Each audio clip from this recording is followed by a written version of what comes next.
Bonjour et bienvenue dans Découvre mon histoire, le podcast du Centre régional pour l'intégration des personnes étrangères ou d'origine étrangère de Liège, le CRIPEL.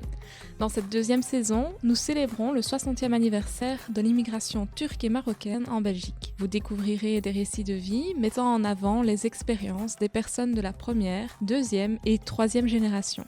Dans ce premier épisode, nous explorons le concept complexe de la double identité chez les jeunes issus de la troisième génération avec Mounia et Lalé, ainsi qu'avec notre experte Sandra Gasparotto, responsable de projet et formatrice au CRIPEL. Je suis Mounia, née le 26 septembre 2000 à Fléron, de parents tous deux d'origine marocaine. Je suis Lalé, née en 1995, à Verviers, de parents tous deux d'origine turque, née en Turquie. Mon papa est né en Belgique, mais ses deux parents sont d'origine marocaine et sont venus travailler en Belgique. Et ma maman est née au Maroc. Mes parents se sont rencontrés au Maroc pendant un mariage. Et dans la culture musulmane, il n'y a pas ce fait de fréquenter la personne pendant quelques années et puis de se marier. C'est un genre de mariage arrangé, on va dire ça. Mais ils se sont quand même rencontrés de manière naturelle. Coup de foudre, quoi, on va dire ça. Et vu que ma maman est née au Maroc et que mon papa est né en Belgique, ils se sont mariés légalement en Belgique. Et puis elle a eu ses papiers et puis elle est venue en Belgique. Mon père de base est maçon. Maman, elle, n'avait pas fait d'études parce qu'au Maroc, c'est compliqué.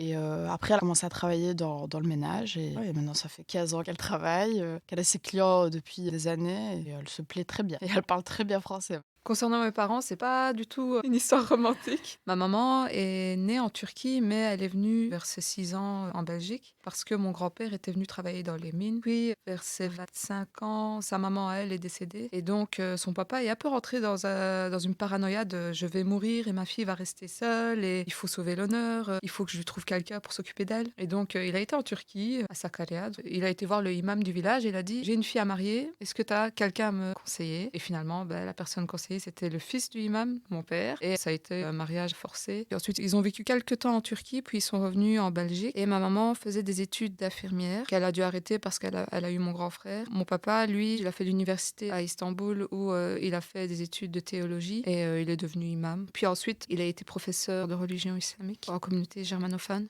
Quand j'étais en maternelle, dans les écoles dans lesquelles mon père donnait cours, les germanophones, il y a 20 ans, ils étaient très très racistes. Je me suis fait tabasser par des enfants parce que j'étais différente, parce que j'étais peau plus mate, des cheveux plus foncés que les petites blondes aux yeux bleus. Dès le début, j'ai réalisé que j'étais différente des gens qui m'entouraient. Aussi mon prénom, que tout le monde écorchait en général. Puis ça a continué en primaire, où on me posait la question, je sais pas pourquoi, souvent les gens pensent que les Turcs parlent arabe. Donc on me disait, t'es marocaine, tu parles marocain. Donc marocain, c'est une langue apparemment. Enfin, je me rappelle que je me faisais tout le temps la réflexion, mais moi, je suis quoi en fait? Je suis arabe? Non, je suis pas arabe. Moi, je suis turque, mais turque, est-ce que c'est belge? Donc, c'est vrai qu'au début, jusqu'à mes secondaires, ça a été un peu compliqué de comprendre qui je suis, ce que je suis, et aussi, surtout, de voir en fait que je suis totalement différente de la majorité des personnes qui m'entouraient.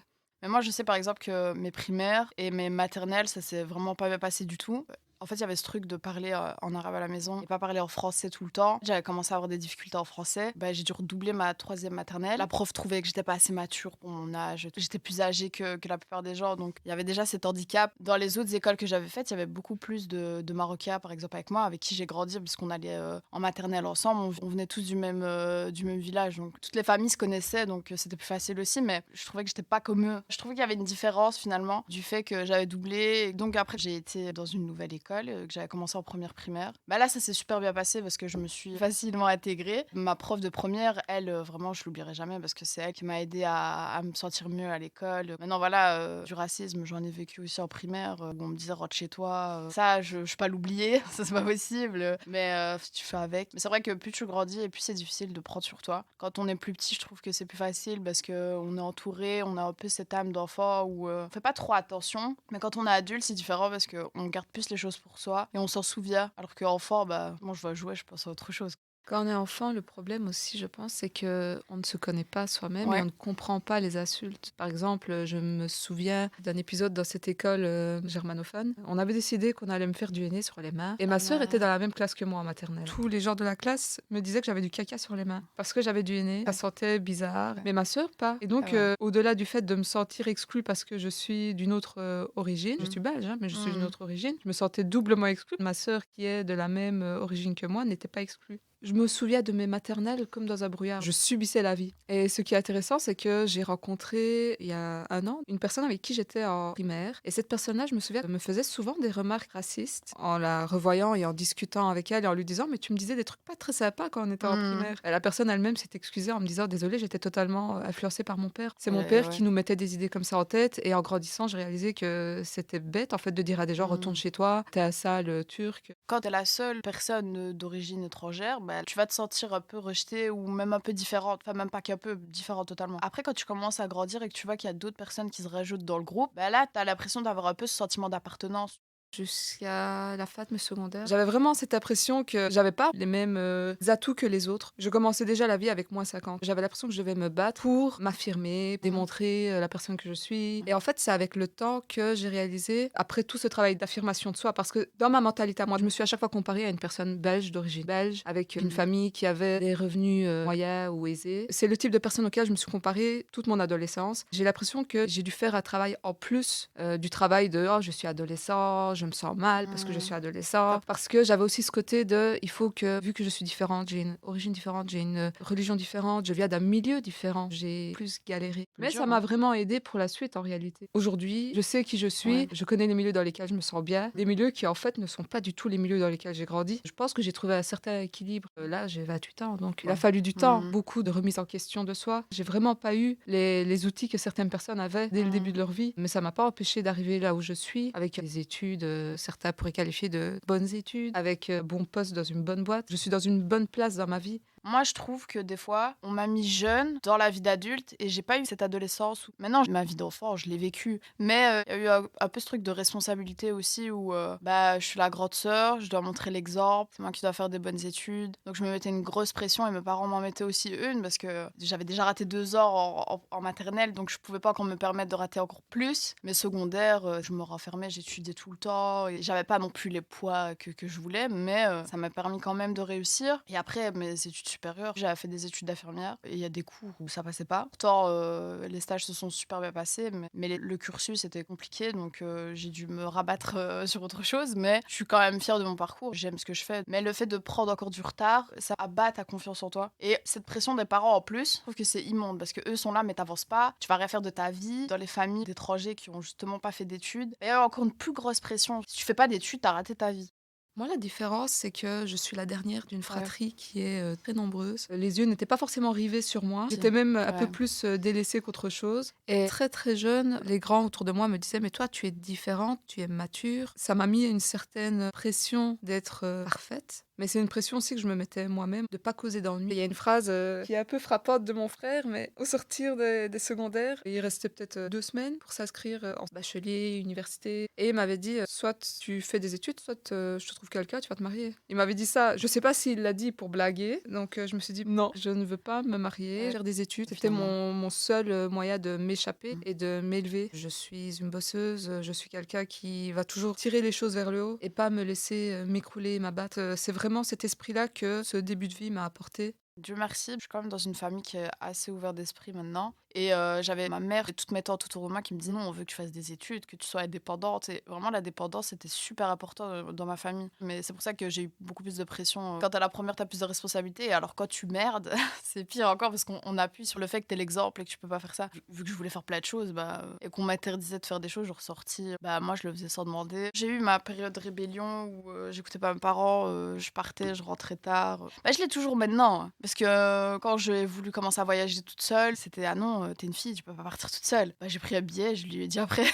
Mais c'est immonde de faire ça, je le sais très bien, mais vu qu'ils ont pas eu le même mode de vie que nous, faire des choses différemment de ce que eux ont vécu, c'est difficile, tu vois, de se dire par exemple ma fille elle va commencer à voyager toute seule ou avec ses copines, mais j'ai dû apposer des trucs que je voulais, genre sortir le soir, revenir un peu plus tard, mais à 24 ans, c'est pas censé apposer ça, tu vois, mais et surtout qu'en plus quand t'as des amis qui te disent mais c'est pas normal que tu vives comme ça, toi t'es là, comment je leur dis que mes parents ils sont comme ça et pas comme les vôtres, et ça aussi c'est difficile, toujours se justifier sur la manière dont nos parents nous éduquent et la différence avec celle des autres. Moi, j'ai pas eu de période de rébellion. J'ai plutôt développé un esprit de sous-marin. Mon travail sur moi et mes évolutions, tout s'est réalisé intérieurement. Extérieurement, je suis toujours aux yeux de ma famille, etc. Personne parfaite. Mais j'ai pas eu ce besoin de me rebeller. De toute façon, ça aurait été compliqué avec tous les grands frères que j'ai. Mais en plus, je voulais pas causer des inquiétudes à mes parents, surtout à ma mère. Et j'ai vite compris en fait que à partir d'un certain âge, une personne, tu peux pas lui faire changer ses convictions et ses idées. Ça sert à rien. Donc si je peux trouver moi-même des points où je concilie en fait ce qu'eux attendent de moi et mes besoins, je vais vers ces points-là plutôt que d'imposer et de taper du poing sur la table en disant mais moi c'est ça. Moi, je suis quelqu'un, je ferme pas ma bouche, donc je suis obligée de dire ce que je pense. Parce qu'en plus, mes parents sont comme ça aussi, tu vois. Donc j'ai vraiment été éduquée comme mes parents. Je suis vraiment un copier-coller de eux, avec leur caractère. Et le souci, c'est que qu'on se tacle beaucoup, on se dispute beaucoup, mais c'est toujours dans des sujets. Bah non, toi tu peux pas faire ça, mais si, moi je peux, j'en suis capable. C'est toujours des conflits, mais on sait quand même s'arranger. Ouais, mon milieu était totalement différent. Beaucoup plus traditionnel, beaucoup plus fermé. Si je dois faire une comparaison, j'ai eu l'impression, en fait, jusqu'à mes 22 ans, de vivre dans une grotte. À l'époque, quand j'ai commencé à me permettre de faire des choses, bah en fait c'était comme ça, ils devaient aussi avoir confiance en moi, tu vois. Confiance en moi, ils l'ont, mais confiance par rapport aux autres et à mon entourage, ça ils l'ont pas du tout. Vu que c'est des gens qui sont différents de moi niveau religion et niveau culture, bah, ils ont peur que je sois influencée, donc ils ont commencé à penser que j'allais commencer à fumer ou que j'allais commencer à boire. Mais moi, mes convictions, je les ai, je suis pas forcément très pieuse ou pratiquante, mais je le suis quand même si je suis entourée de personnes par exemple qui vont boire et ça m'est déjà arrivé. Pourtant, ça m'a pas donné envie de boire. C'est un mode de vie où tu t'entoures de personnes qui ont un style de vie différent. Mais toi, t'as tes convictions et t'as ton style de vie aussi. En fait, c'est juste une habitude à prendre. Mais eux, on passe des clics parce qu'ils ont toujours vécu avec des gens qui étaient pareils qu'eux, qui ont eu la même religion qu'eux, qui ont eu la même culture. Encore mon père, c'est différent parce que lui a grandi ici et lui a grandi avec plein de gens aussi. Donc finalement, j'ai l'impression qu'il me comprend un peu mieux et donc avec lui, j'ai pas de conflit comme ça. Ma mère, c'est différent parce qu'elle a eu un autre vécu et c'est difficile, mais elle commence à s'y faire, elle a confiance, elle sait que je suis pas comme ça. Donc voilà, il y a cette confiance et ça vient petit à petit, c'est super important. C'est à partir du moment où, pendant mes études, j'ai eu l'occasion d'habiter seule que j'ai appris en fait à m'assumer seule. J'ai appris à vivre parce qu'avant ça, je ne faisais rien. J'ai énormément médité, je me suis énormément remise en question. Chaque personne est complexe et je n'aime pas en fait me sentir en contradiction avec moi-même. Le fait d'aller à l'école sans voile et de sortir de l'école et de mettre le voile pour un trajet en bus, pour moi c'était totalement débile. Même si en fait d'autres personnes auraient pu argumenter que mais non, là c'est toi qui décides de le porter et c'est tes convictions et nanani nanana. Et en fait non, juste j'avais plus autant que ça la conviction dans ce voile. Même si pendant plusieurs années encore j'ai continué de pratiquer ma religion. Hein. Mais t'as arrêté de porter Ouais. à quel âge? 17. Ah oui, donc c'était pas encore choquant que tu l'arrêtes comme ça du jour au Ouais, lendemain. Ouais. Pour moi, de toute manière, le voile et la pratique, c'est deux choses totalement différentes parce que moi, je suis pas voilée et pourtant, je suis sûre que je pratique peut-être plus qu'une voilée. Vraiment, le voile, en fait, il signifie beaucoup pour certains, vu de l'extérieur, mais nous qui sommes musulmanes, en fait, le voile, ça représente la religion, mais ça veut pas dire que t'es une meilleure musulmane qu'une autre. Enfin, moi, c'est ce que je pense maintenant, mais c'est vrai qu'à l'époque, c'était différent. Parce que vraiment, c'était une représentation. Mais maintenant, j'ai l'impression que les gens sont plus ouverts par rapport à ça. Ce qui est intéressant, c'est que mon mari, lui, vient d'une famille turque aussi. Hein. Et lui, en fait, ma manière de voir les choses, il trouvait que c'était en fait de se cacher et de mentir sur la personne qu'on est. Lui avait ce besoin de dire, mais moi, je ne suis pas ça. Moi, je bois ça. Moi, je fais ça. Alors que moi, je trouvais ça débile. T'as des personnes qui ont ce besoin de s'affirmer et de dire, moi, je ne suis pas toi. Et je n'adhère pas à tes idées. Je t'ai mariée avec un Turc qui est... Un Turc qui est comme moi. C'est ça que j'allais dire. Mais t'as pas eu chaud, justement, à trouver quelqu'un avec la même mentalité que toi et tout? Blindé.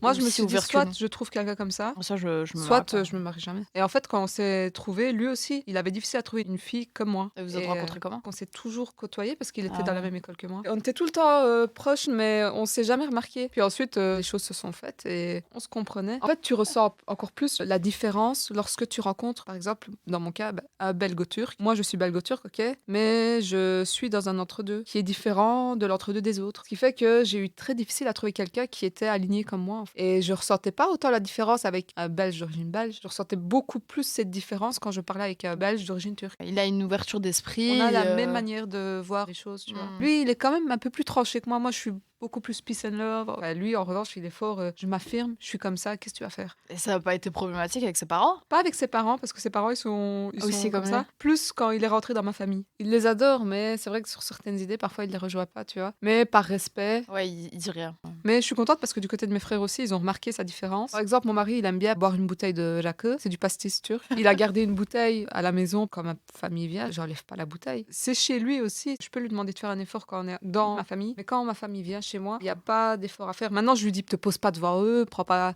Ouais, Tu prends vois? pas la bouteille devant eux et Voilà. tout, quoi. Un peu de respect quand même. Je connais des gens qui sont aussi ouverts d'esprit que moi, tu vois. T'attires les gens qui te ressemblent. Mais après, quand tu commences à penser plus au niveau familial ou au niveau dans ta vie future, c'est compliqué de se dire, ok, quand je rencontre des gens, bah, la mixité, c'est cool. Mais des fois, le fait que tu viennes de la même culture, bah, c'est un apaisement.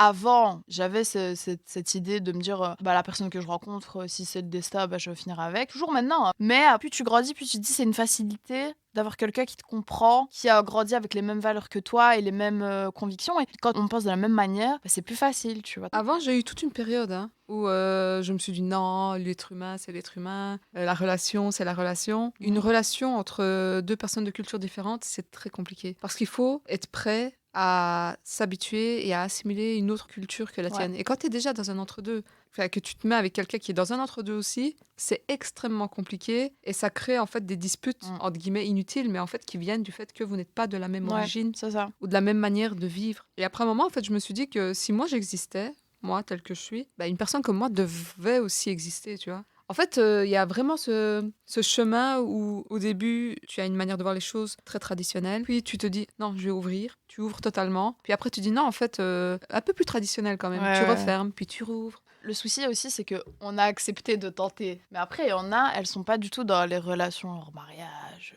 Il y en a, c'est tu rencontres la personne, tu te maries direct avec. En fait, c'est des caractéristiques. Si elles ont tout coché, c'est bon, je me marie avec. Mais moi, je suis pas dans ça du Ah, tout. je suis pas du tout comme ça. c'est- Parce que c'est nos cultures qui Ouais. nous conditionnent Ouais. à être comme ça. Parce que le mariage, je sais pas pourquoi, mais c'est un prérequis. Et c'est une finalité. Mais le mariage, ça doit pas être ton objectif de vie. L'objectif, ça devrait surtout être de se construire soi-même. Toi, par exemple, tu te vois plus tard aller vivre en Turquie. Vraiment, c'est une question qu'on se pose assez souvent avec mon mari.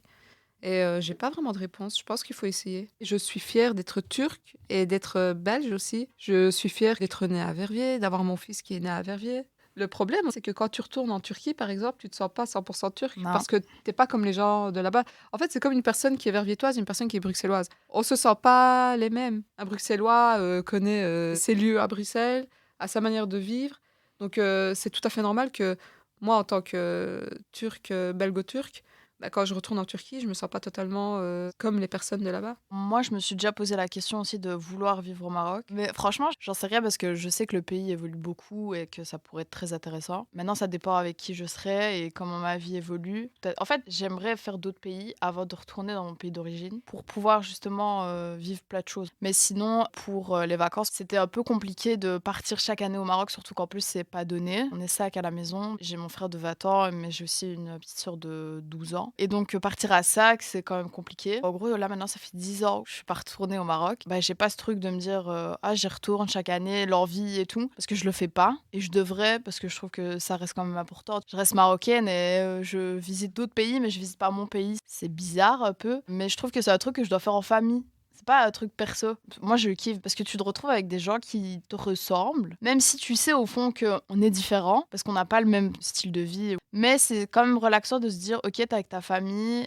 ils te comprennent, on est dans un bon environnement et t'es chez toi finalement. Mais en Belgique, j'ai aussi ce truc-là, c'est la même chose aussi, mais c'est un autre sentiment. Je sais pas si t'as ça des fois où par exemple, tu te calques aux gens avec qui t'es. Si par exemple, moi, je suis avec plus des Marocains ou des Turcs, la mounia marocaine musulmane va ressortir.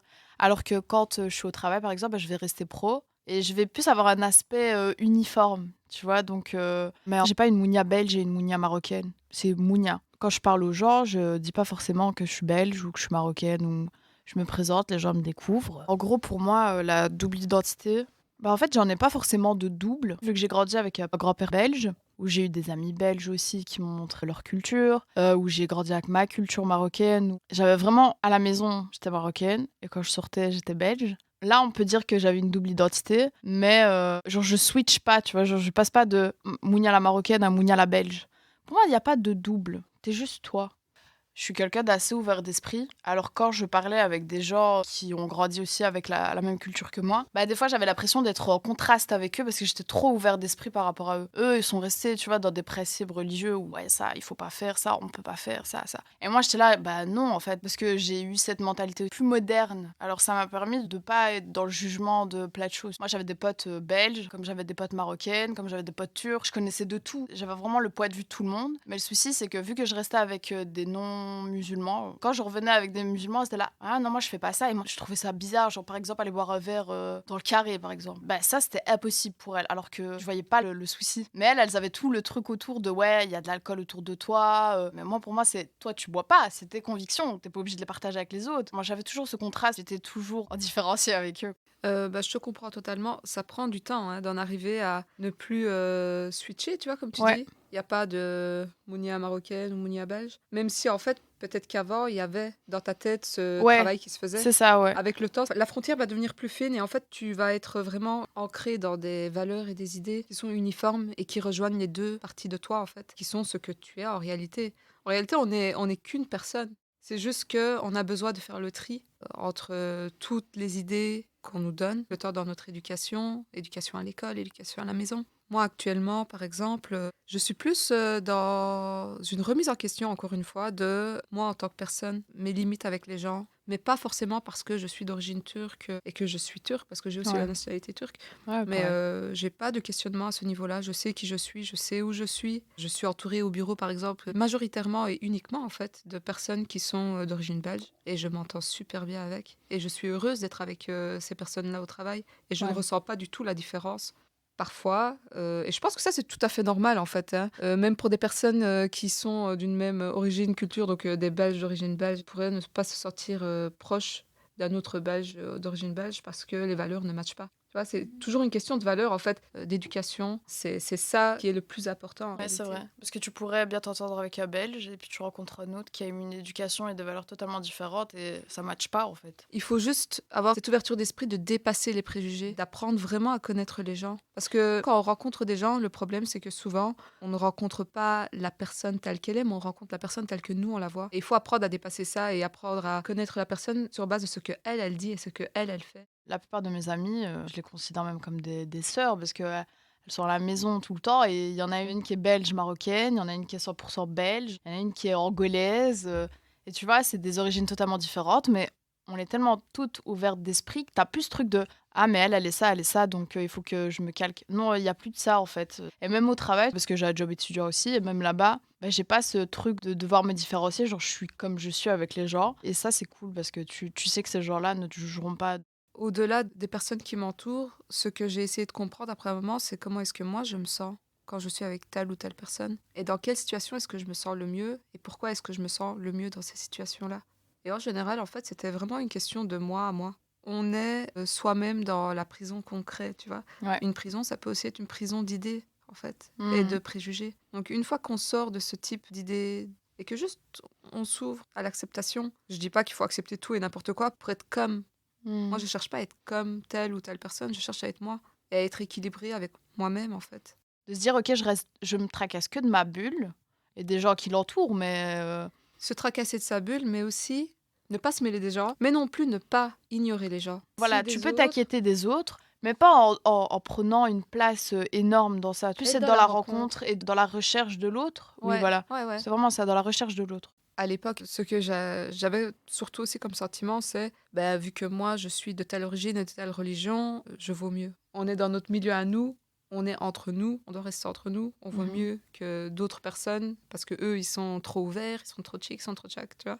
Mhm. J'ai eu ça. Pas du tout, en fait. Et c'est même Mhm. triste que certaines personnes pensent comme ça, parce qu'on a vraiment énormément à gagner de rencontrer d'autres personnes. Et en fait, à force de ne pas confronter ses idées, ses convictions, on crée des dogmes.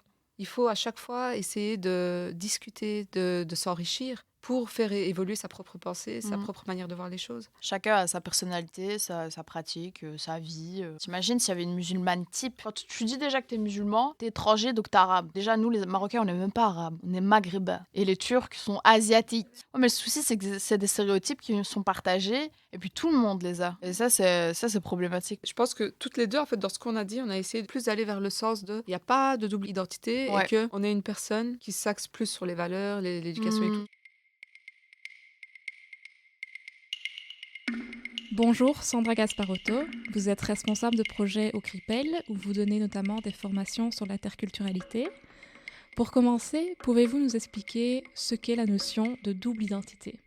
Je trouvais intéressant quand Mounia a dit « je suis juste moi » et quand Laleh a dit « on est une seule personne, mais on met du temps pour se comprendre ». Et donc oui, j'allais dire qu'on a une seule identité. Parfois, elle est construite sur deux référents et ces deux grands référents culturels qui nous ont construits peuvent parfois être en contradiction. Et on entend d'ailleurs dans leurs témoignages que c'est pas évident quand on est enfant, puis adolescent et que progressivement, on commence à s'y retrouver et à se comprendre soi-même. Alors, on a tous de toute façon une identité multiple, mais la construction identitaire se fait à partir de grands référents différents et donc ce n'est pas si évident à vivre et à réussir à combiner ces références culturelles. En quoi les personnes d'origine étrangère ont-elles plus de difficultés à combiner leur identité multiple ? Les choses qu'elles vivent et qu'on ne vit pas, c'est aussi la langue parlée à la maison et la langue parlée à l'école. Et le fait de vivre ça, forcément, c'est tout un univers, une langue. Ce n'est pas seulement parler une langue, c'est plonger dans un univers. Donc on pense souvent à la religion comme élément qui crée une grande différence, mais la langue est porteuse de culture et on a des mots qui existent dans des langues et qui n'existent pas dans d'autres. On a des tutoiements ou des vouvoiements qui existent dans une langue et pas dans une autre. Quels sont les éléments qui façonnent notre identité ? On fait tous partie de groupes d'appartenance différents, comme l'école, le club sportif, ou bien on a des pratiques artistiques, on écoute des musiques d'un certain style. Ça fait partie de notre identité aussi. Et d'ailleurs, à l'adolescence, chercher à être dans un groupe de gens qui nous ressemblent, c'est important. Et se distinguer des autres, c'est important. Et on est beaucoup plus dans l'exclusion. Si je suis hippie, je ne veux pas être punk. On peut avoir des groupes d'appartenance encore plus importants. Et ce groupe peut être plus ou moins fermé. Bon, l'âge adulte, je pense qu'on est un peu plus souple, mais on garde quand même un peu ce principe-là de s'identifier à et se différencier d'eux. Mais c'est pas ça le problème, en fait. Le problème, c'est de fermer, qu'il y ait un mur entre ces groupes et qu'on exclut. Et donc, c'est plus compliqué quand on a deux grands référents différents à la maison et à l'extérieur. À la maison, on va s'identifier forcément à sa famille. Et puis quand on sort, voilà que d'autres repères apparaissent et d'autres référents apparaissent. Et ça prend un temps pour pouvoir s'identifier à ces groupes-là. Et donc quand on est adolescent, on commence alors à construire sa propre identité, qu'on soit étranger ou pas d'ailleurs. Mais c'est un peu plus complexe pour des jeunes qui n'ont pas la même culture à la maison et à l'extérieur. Existe-t-il une pression supplémentaire pour ces personnes ? Oui, il y a une pression, il y a des contradictions, il y a des tensions parfois. On entend très fort chez Mounia et Laleh qu'elles ont été confrontées à ces tensions internes qui les obligeaient à faire des choix, des dilemmes, des contradictions, ce qui se passe à la maison, des contradictions aussi dans le fait de porter le foulard et puis ne plus le porter quand je sors. Et donc elle se sentait en contradiction avec elle-même et ne pas assumer son identité complètement et devoir finalement se modifier. Au sein des familles, il y a des différences culturelles. Donc même si c'est un référent important, au fur et à mesure qu'on grandit, l'extérieur amène des éléments culturels et donc amène un décalage entre les parents et les enfants. Ce qui est intéressant aussi, c'est de se dire que dans une même famille, même les enfants porteurs d'une autre culture peuvent avoir un autre rapport au pays d'accueil et à la culture d'origine. Donc il peut y avoir au sein d'une même famille quelqu'un qui est dans l'assimilation, quelqu'un qui est dans le repli et quelqu'un qui est dans l'intégration. On n'est pas tous les mêmes au sein d'une même famille et on n'est pas tous dans un même rapport aux deux cultures. Comment comprendre ce phénomène ? Pour comprendre si on n'est pas d'origine étrangère, il faut penser à la crise de l'adolescence qui amène cette tension entre parents et enfants. Eh bien, dans les familles étrangères, la tension commence plus tôt. Dès les premiers pas à l'école, l'enfant ramène à l'intérieur de la famille des choses qui sont extérieures et qui sont étrangères aux parents. Donc, c'est tout un art d'arriver à combiner ces différentes choses, pouvoir s'y retrouver quand on est enfant. Et c'était intéressant quand elles ont parlé de leur enfance à l'école, je trouve. Elles se sentaient étrangères et en même temps belges, puisqu'elles se sentaient belges et puis le regard des autres les renvoyait à leur étrangeté. Et puis, elles ont été très conscientes dès l'enfance de leurs différences. Donc tout ça est complexe. Notre différence, on la ressent soi-même, mais l'autre vient renforcer. Quelles sont les conséquences pour les personnes concernées ? Déjà, justement, d'être renvoyés régulièrement à leur culture d'origine, alors que finalement, en eux, ils sont porteurs de plusieurs cultures. Donc non seulement les deux grands référents, mais aussi toutes les cultures qu'ils ont traversées au sein de la société pour se construire soi-même, alors qu'ils ont cette richesse-là, une richesse même supplémentaire par rapport à d'autres personnes, puisqu'ils ont à la maison des apports culturels différents, et on les renvoie à leur culture d'origine. C'est vrai que c'est une richesse en plus, mais ce n'est pas leur identité. Elle fait partie de leur identité, mais elle n'est pas que cela. Et elles le disent toutes les deux, on l'entend très bien. C'est une discrimination d'être renvoyé à son identité, soi-disant son identité d'origine, et d'ailleurs, on confond identité et culture. Identité, c'est la personne elle-même, et donc on est bien une seule personne porteuse de plusieurs cultures. La culture, elle est collective et elle est partagée par un groupe. Et en réalité, mon identité est construite sur base de plusieurs cultures.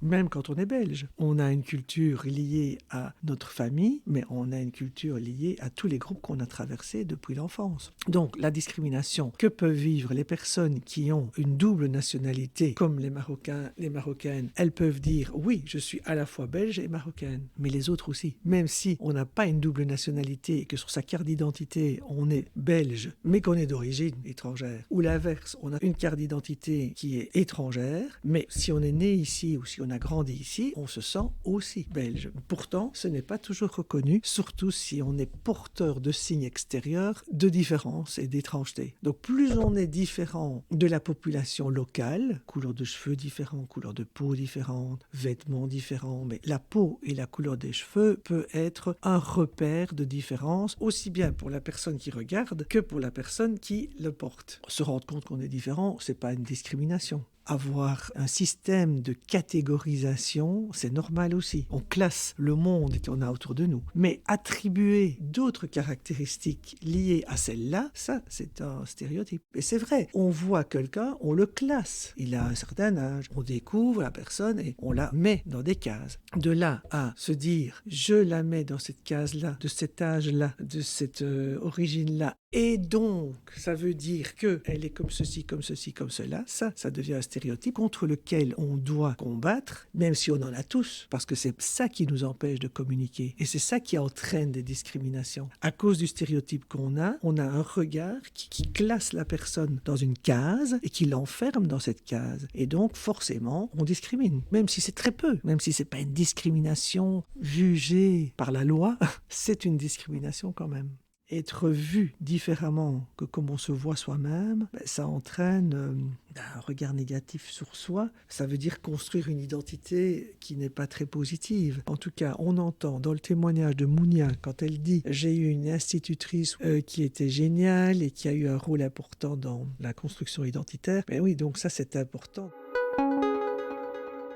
Comment les professionnels du secteur peuvent-ils agir sur ce phénomène de discrimination et de mal-être ? Tous les travailleurs et les travailleuses professionnelles qui sont en contact avec un jeune d'origine étrangère, qui participent à son éducation, ne portent pas un regard négatif sur la culture d'origine parce que ça entraîne un regard négatif forcément de l'enfant sur lui-même, même s'il ne s'identifie pas totalement à sa culture d'origine. Donc, malgré tout, il sait qu'il est construit en partie par cette culture, donc il ne faut surtout pas la regarder de façon négative.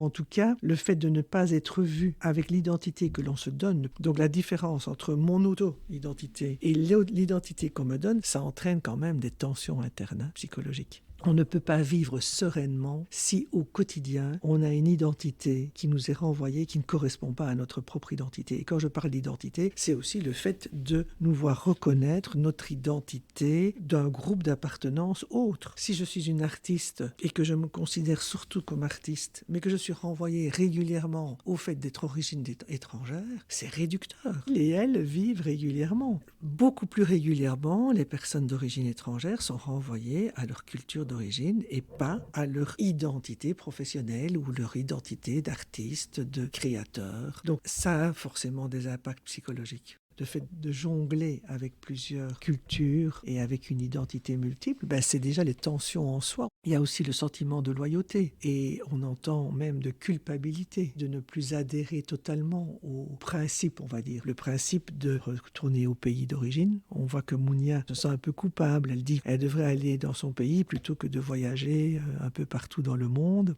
Il y a aussi le fait d'être à la fois belges et à la fois de leur origine autre que belge. Elles ont une distance par rapport à des valeurs premières dans leur culture d'origine, comme par exemple le mariage, qu'elles disent être placées en priorité, en tout cas pour une femme, mais peut-être pour un homme aussi. C'est la première chose à réussir dans sa vie. Et on voit qu'elles ont de la distance par rapport à ça, puisque ici, on est moins là-dessus, on est plus dans le développement personnel, réussir sa vie professionnelle, on va dire. Et donc, elles sont plutôt dans cet état d'esprit. Et elles ont une distance, mais elles ne se sentent pas tout à fait à l'aise par rapport à ça. On sent bien que c'est tout un travail. Et d'ailleurs, Lallet dit régulièrement que ça a causé beaucoup de réflexions chez elle et qu'elle a mis du temps à comprendre. Et donc, la période où on ne comprend pas est une période qui forcément a des impacts psychologiques. Donc quand on ne sait pas très bien comment jongler avec ces différences culturelles, eh bien forcément ce n'est pas évident puisque on a toute une période de flottement, on va dire, et d'inconnu. Il y a certainement des périodes où on se sent perdu. Quels conseils peut-on donner aux personnes qui ont une double nationalité pour trouver ce juste équilibre ? On voit que là, maintenant, elles ne se sentent plus perdues et qu'elles savent. Et même, je trouve qu'elles sont très mûres. On voit que ça les a poussées à beaucoup plus réfléchir sur leur identité que des personnes qui n'ont pas été confrontées à ces questions identitaires. Parce que finalement, quand on est belge dans une société belge, on est ce qu'on est. Mais on ne se pose pas la question. Et donc, les personnes qui ont vécu ça sont plus conscientes de la culture belge et de leur culture d'origine. Se sont beaucoup plus posées des questions là-dessus. Maintenant, elles ont été seules, elles disent qu'elles n'ont pas été outillées, et ça c'est vrai aussi. C'est ce qu'on espère avec le CRIPEL pouvoir faire, c'est fournir des outils qui permettent aux éducateurs, aux enseignants, d'aborder ces questions d'identité et de culture. Parce qu'en fait, on ne se rend pas compte que c'est important, qu'ils puissent en parler pour les aider à voir clair, même si on n'a pas de réponse. Mais quand on fait des animations dans les écoles, tous les enfants d'origine étrangère sont heureux de parler de leur identité, de leur culture d'origine, de ces difficultés à vivre les deux, à les combiner. Et ils sont heureux de pouvoir partager ça, avoir des éléments qui les aident à voir clair. Donc c'est dépasser les stéréotypes, comme Mounia et Lallet, elles disent qu'il faut être considéré comme on se définit soi-même. Il ne faut pas être dogmatique, ni dogmatique belge, on va dire, ni dogmatique de son origine. Donc on apprend à être ouvert quand on doit passer d'une culture à l'autre, forcément, c'est une ouverture, donc c'est tout un apprentissage. Donc c'est vrai que c'est un atout finalement développé par les personnes d'origine étrangère. Ça veut dire qu'elles se sont ouvertes à des choses différentes et qu'elles arrivent à articuler des choses qui sont différentes, mais maintenant ça demande aussi aux autres de s'ouvrir. La fermeture, c'est pas seulement du côté belge évidemment.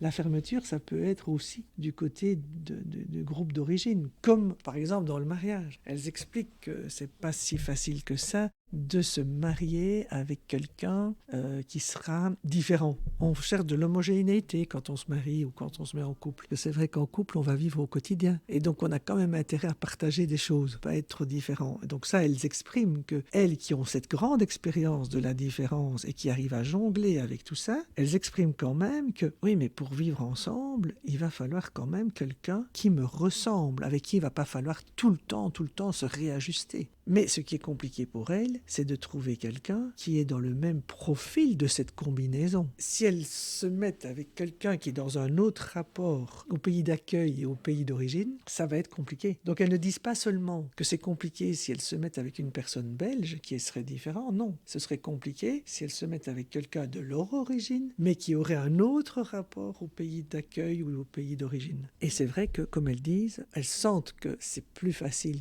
de vivre avec quelqu'un qui sera dans une même articulation, dans une espèce de même combinaison des cultures et donc dans un même rapport à ces cultures. Maintenant, elles ont trouvé un compagnon qui est plus ou moins dans un même rapport, mais qui n'est pas exactement. Mais ça, personne n'arrive à trouver quelqu'un qui est exactement le même. Donc quand Laleh explique qu'il lui semble en tout cas qu'elle est avec quelqu'un qui articule aussi les deux cultures, mais pas de la même manière. Exactement le même, on ne saurait pas. Et puis, est-ce qu'on serait bien avec quelqu'un qui est exactement le même ?